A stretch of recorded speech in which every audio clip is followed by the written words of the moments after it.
Turner, thank you all for being here this evening. You know, I've never taken a penny from a lobbyist, so when we campaign, we have to be a little creative. We go to a lot of festivals, fairs, where we can meet a lot of people just like here. And if you've ever been to one of these festivals, and everybody pops up their tent, you know what I'm talking about. You've seen the bounce house, you've seen the lady selling her crafts, you've seen the chiropractor. And so one day I'm at one of these and I see a politician walking down the aisle and he's shaking hands and kissing babies, and he gets to the chiropractor, and the chiropractor asks him if he'd like to have his spine checked. And the politician scoffed and he ran away. And he left in his wake his staffer who was there, and his staffer leans over and he says, "I'm sorry about that." And the chiropractor says, "Well, what's wrong? All I asked was if you'd like to have his spine checked." The staffer said, "He's a politician. He doesn't have one." And so we have a choice to make as conservatives on whether or not we're going to have a spine when we choose to govern. And that's what I've chosen to do. I've supported good measures and I've voted against bad. And one of the things that I'm really, really proud of is just today, you know, some of you have heard me talk about the pens that the governor uses to sign bills into law. I got two more today. And the first one's HB 34, which allows terminally ill people to gain access to experimental medications in an effort to search for a cure for their condition. Second one was for the ABLE Act, which allows for disabled individuals to save for their own treatment and care, similar to a college 529 savings account. Both of these bills together show what we can do when we get government out of the way and allow citizens to chart their own course. These are the types of things that I've been fighting for.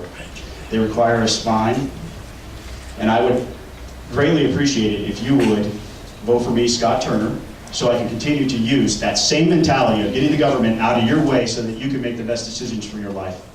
Thank you very much.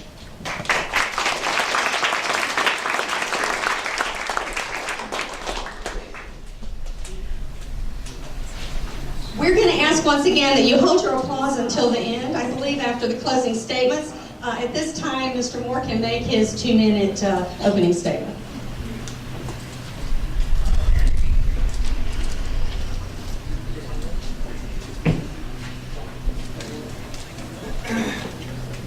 First of all, thank everybody for coming. My name is Kevin Moore. Most of you know me as the owner of Moore's Auto Care Center, just a couple miles up the road. I was born. First of all, I'd like to say thanks for coming. Good evening. My name is Kevin Moore. Most of you know me as the owner of Moore's Auto Care Center, just up the road a couple of miles. I was born in 1968, Stuttgart, West Germany. My dad was in the Army, born on a military base. He was stationed there with my mother. I'm 47 years old, father, grandfather. Moved to Holly Springs 37 years ago. Went to Cherokee High School and graduated in 1986. Attended Reinhardt College for 2 years and UGA for a year. I've owned Moore's Auto Care Center in Holly Springs since 1998. I'm a conservative Christian that strongly believes in our Second Amendment.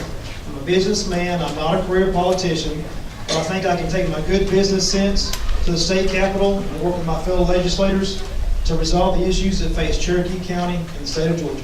Thank you. Thank you very much, Kevin. Our first question tonight for the candidates, and this is going to go to both of the candidates. If you'd like to have a seat at the table, you're welcome. If you'd like to stand and you're more comfortable with that, that's fine as well. As you are both probably aware, late this afternoon, within the last 2 hours, Governor Deal has vetoed the campus carry bill that was passed and sent to his desk. And I'd like to ask to get both of your views and comments on that veto. Is that the proper thing for the governor to do? Scott? I disagree with the veto. The bill, again, we have to do a better job, I think, of explaining what things do. And the campus carry bill would allow for 21-year-olds and up who have a concealed carry permit to carry their weapon concealed on a college campus. This is similar to bills that are laws that are in place in other states. Colorado has had this for a couple of decades now, and we've never had an incident. There is a hysteria that comes along every time we pass a good Second Amendment piece of legislation like this, that we have to push back and we have to show a spine.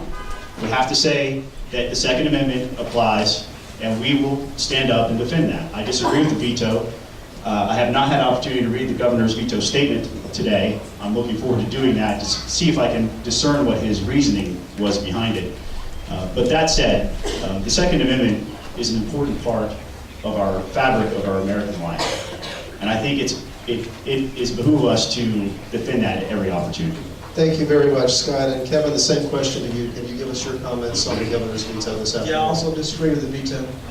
I'm sure that issue will be revisited in session next year, and I promise that I will stand behind the previous decision to allow campus carry for 21-year-old older registered gun owners.